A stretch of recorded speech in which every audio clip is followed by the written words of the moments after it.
Well, good afternoon, David and Shuihang. I think this is really great pleasure to speak to you today.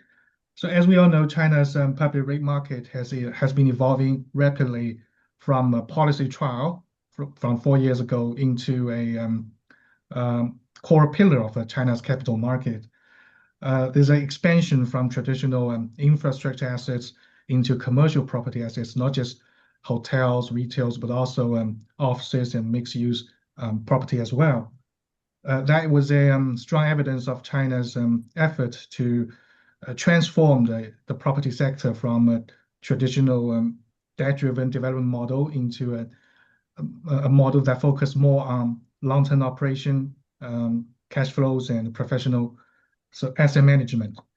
So, well, the first question I would like to bring to you is, what do you believe will be the main impacts of China's newly launched pilot on the commercial property sectors, and how that will change the investment and the financing dynamics for global investors? Great. So Garcia, I'll give a quick comments on your question first. Or Yeah, so please. Shuihang, yeah, Garcia, nice to talk online. David. Shuihang also, and Shuihang is in Beijing, right? I believe you're Yes, in I am. Beijing. And Garcia is in the same city. We are in Shanghai, I Yeah, believe. Yeah, and both Garcia and Shuihang are our board member in China April platform. So that's a rough background. And Garcia mentioned as a host, he mentioned about the commercial REITs, which just newly launched. So far, I know the number is about 14 commercial REITs that's been submitted, and overall market cap is about 44 billion RMB. So it's getting to be a very promising asset category or REITs category in China REITs family. And from my point of view, my background is not only REITs, talk about REITs investment operation, but also I was in development since I came back from United States. Since I was in Hong Kong, we started as a developer. So commercial REITs really open up the new ball game for China REITs market. Because this commercial REIT included most of the major commercial real estate categories, such as hotels, offices, shopping malls, and all these major commercial real estate categories. As a developer, in the past, those are our focused asset classes. So which means this will really give a strong power to restart or say reshape the China real estate market. So that's my point of view as for this overall perspective. And secondary part is that based on the current infrastructure rate background, which it has already accumulated 79 public listed rate with a market cap about 224 billion. This commercial rate add on top of the infrastructure rate will become a very strong family of REITs. Compared with other markets, I don't believe any other markets have these two major categories that has been defined as in China. Even United States, which is the root or the mother market for REITs, I don't think they have this kind of master plan. So I believe this master plan will evolve into a much more bigger, broader view for REITs in the future. So that's my brief comment. Thank you. Sure. How you have anything to add? Yeah, I would echo what Garcia and David just said. I think the introduction of the commercial property REIT in China is going to fasten the adoption of REIT domestically and even to the international investors. Like what David just said, there are over a dozen products that are rushing to list their product in the new REIT shelter, right? And even our own company, one of them, one of the players that try to list our shopping malls into this asset, into this new REIT product. So I would say that I would echo that the acceptance of REITs and the expansion of REIT in China will be much faster, and the first waves of the products of the assets will be the well selected, mostly in the great locations.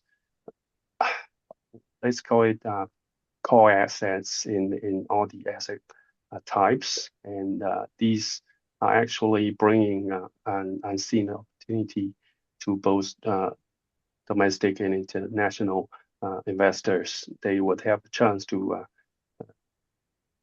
get a piece of that and to appreciate what the income that is going to come with that as well, right? Hopefully, that would be a great start for the change of the new phase. Yeah, I think it's true that for global investors, that will reshape how China investments are traded and valued accordingly. Yeah, thank you. So my second question for you is, so because of the expansion of REITs underlying assets into the commercial property assets, so what types of assets will you believe to be the next stage of emerging new strategic growth assets in China's REIT market? For example, I don't know, maybe rental housing or consumer-related properties. So what types of assets will be believed to be the most popular ones in the coming future? That's a very, yeah, please go ahead, Shuihang. Yeah. Oh, sorry, David. I can say a little bit about our own understandings, and then I would pass on to David for the broader view. I think we are a company that focus on China market, focus on income generating assets, and most of our assets are actually in retail sector. And as we observed in the last couple of years, retail assets in China are actually, like what Garcia just mentioned, actually more consumer related, and they prove to be more resilient during a slower economic period. And we have also seen that through our discussions with the potential investors for our REIT product, for all those big insurance companies, institutions locally, banks maybe, they expressed their strong desire for great retail assets, and that's one comment. And also that for retail assets, most of them are of bigger size, and the asset value will be much larger than the rental houses. So I would say that retail would be one of the core or dominant supply in the short term, and well received by the market. That's one. And maybe also the rental houses, they are more diverse, they are of smaller scales. And another thing we also think interesting would also be hotel. They look boutique. They are newly accepted, right? Or in this new wave of REITs introduction, and they kind of offer higher yield than the other asset types. So maybe that would be also interesting as well. But that's just some quick comments from me, and I'll pass it to David. Yeah, thank you. Yeah, so I agree with Shuihang that retail will be a very promising high growth family of REITs. I have some data that I write down before this interview. A good example is Bailian REIT, which is listed under the infrastructure REIT category, and up to now the market the we call it unit price, or the stock price has increased about 63% overall. So that's a very dominant increment percentage. Foreign companies like Capital Land, they also get a 44% growth in their unit price. So both of them are retails. One is a typical Shanghai-based shopping mall department store operator, and the Capital Land Capital Mall is a typical Singapore-based retail operator. And besides retail, I look good on also. I think promising is the long-term leasing apartment, which we team up with one of the major force in Shanghai, Shanghai Real Estate, Shanghai Dichang, and another major force is Shanghai Chengtou, Shanghai City Investment, and both of them launched the apartment REIT. Chengtou launched one of the so far the biggest market cap long-term leasing apartment REIT, or in China it's called affordable housing REIT. Yeah. Back in 2024, which the market cap is about 3.05 billion RMB, and it also got a increment of the unit price of 23%. So it's quite the growth is quite fast. Besides these categories, I'm also watching an interesting new economy category, data center, which is launched both in Shanghai Stock Exchange and the Shenzhen Stock Exchange, and is through Nanfang Jijin, Nanfang Zhengjuan, and their team is they've been put a long effort in this special category, which I think is a very promising and high long perspective category, asset category. Shuihang also mentioned about hotel REIT. I believe that's a very unique asset category based on the fact that China has so many hotels that need to be taken care of, and so far the logic for hotel investment is really a big question mark. The lack of the hotel investment logic, and we are also in close touch with Jinjiang Group for this hotel REIT, which I think they are under the commercial REIT category.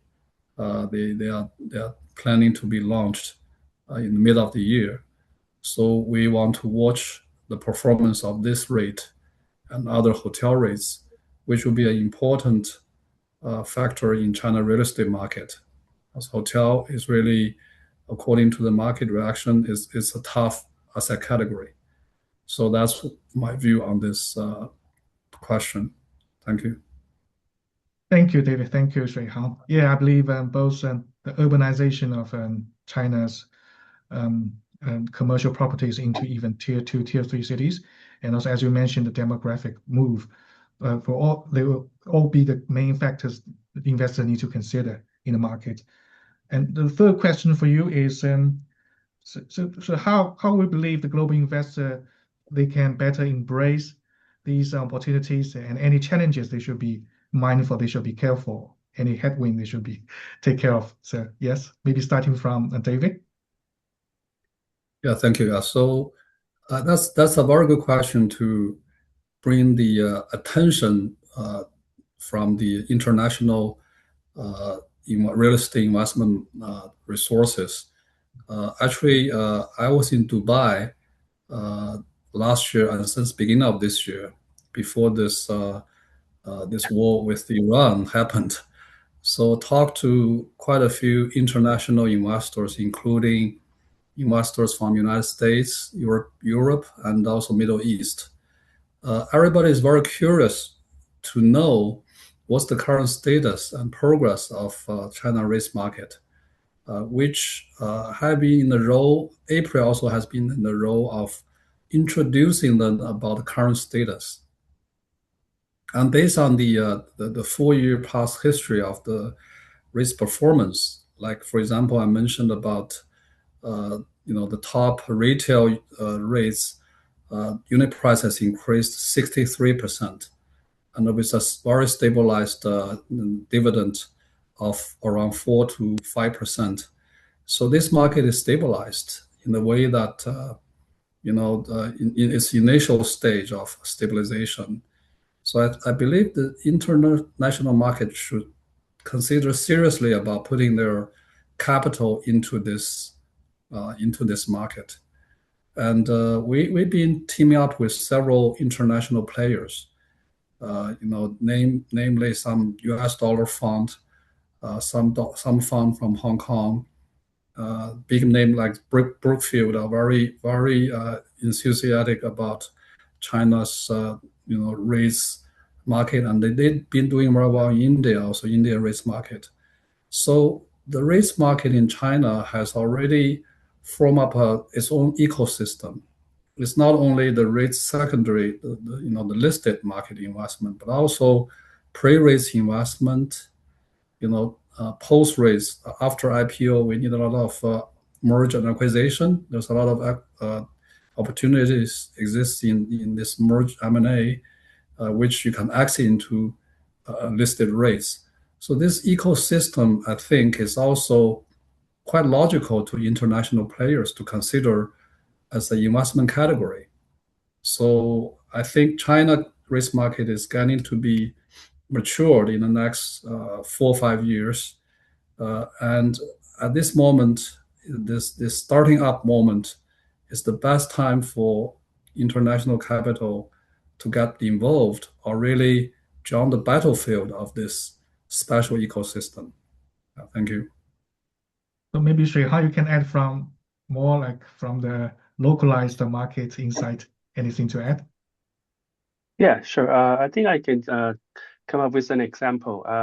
As I just mentioned, we have one REIT product that is undergoing the application process. We have 2 retail assets that we want to list. One is a retail asset in Shanghai, which is already a tier 1 getaway city, well recognized by international investors.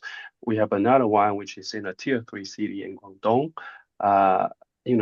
Before we have REIT in China, most international players would be very hesitant to go into tier 3 cities to acquire assets, right? But with this, proven the acceptance of the domestic REITs of tier 1, tier 2, tier 3 cities called retail assets, I think that tells the international players that the local liquidity, the local acceptance of strong smaller cities is easier exit now, right? So that might help the whole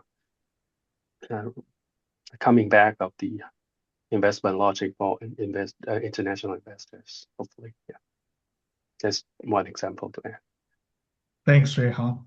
So maybe my last question for today's discussion is, we're starting from the beginning of the policy trial. I think more beneficiaries of the REIT pilot are SOEs or domestic capitals to realize exit.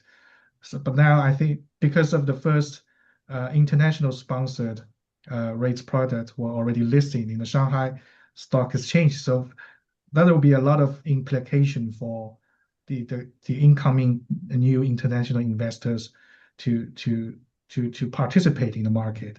So what would you believe the main implications for the coming new global investors? David? Yeah, okay. Firstly, April is by its unique approach, because April has been founded in Singapore since 2005. And April has, during the 20-something years history, April has accumulated a huge pool of resources for REITs. Recently, we have been closely communicating with China, major players in the market, not only the race manager and sponsors, but also the stock exchanges. For example, we are going to have a closed door communicate like a conference with Shanghai Stock Exchange in the future, and also Shenzhen Stock Exchange. So based on the fact that the international market is very keen to know about China REITs performance, I believe in the future to evolve China REIT into an international market, evolve it into an international market key player would be an important role for the local domestic players. So based on that, one good example is I'm on the board of Yuexiu REIT. Yuexiu REIT has been listed in Hong Kong since 2005. The asset value growth is since its very beginning is about 4.6 billion Hong Kong dollar, and now it's over 40 billion. Peak time is about 50 billion Hong Kong dollar. So that is a REIT listed in Hong Kong, and followed by that, Yuexiu has been actively involved in the C-REITs market, and Yuexiu launched in the very first group of highway C-REIT, which is a highway located in Guangzhou, and followed by currently actively involved in commercial REIT, and also Yuexiu launched the private REIT, very first office private REIT. Worth to mention that private REIT market in China is worth mentioning is it has 43 listed private REIT. It has to be registered in the stock exchange. 43 listed, and the total market cap is about 77 billion RMB for the private REIT alone. So that this ecosystem is something that not only the international players, but also the local players are actively trying to involve in and invest in. So that's my point of view. Thank you. So Shuihang, you have anything to supplement? Yeah, I would like to add two more points. One is that, like what Garcia just said, the China market welcomes international players into the REIT market, right? And also, the private players are also joining this wave as well, right? We see Huazhu, etc. Also, introducing their own products. That's one thing that shows that this industry will continue to be market oriented. It's not a SOE game, right? And my second point would be that this is just the beginning of China's new real estate development stage, right? Like what Garcia just mentioned, last 10, 20 years, it was build, and then from now on, it will more be like how can we generate the right cash flows for the right investors, right? And it's just the beginning. The players are still at, they are basically all at the starting point now, and even the international players are just coming back. Everybody has a better chance, a bigger pool to develop in China, right? I really believe that. Thanks, Shuihang.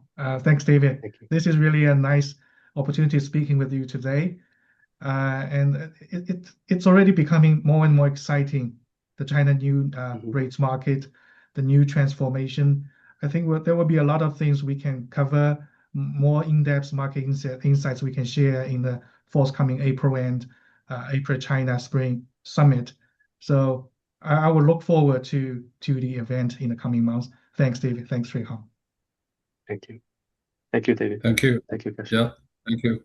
Yeah.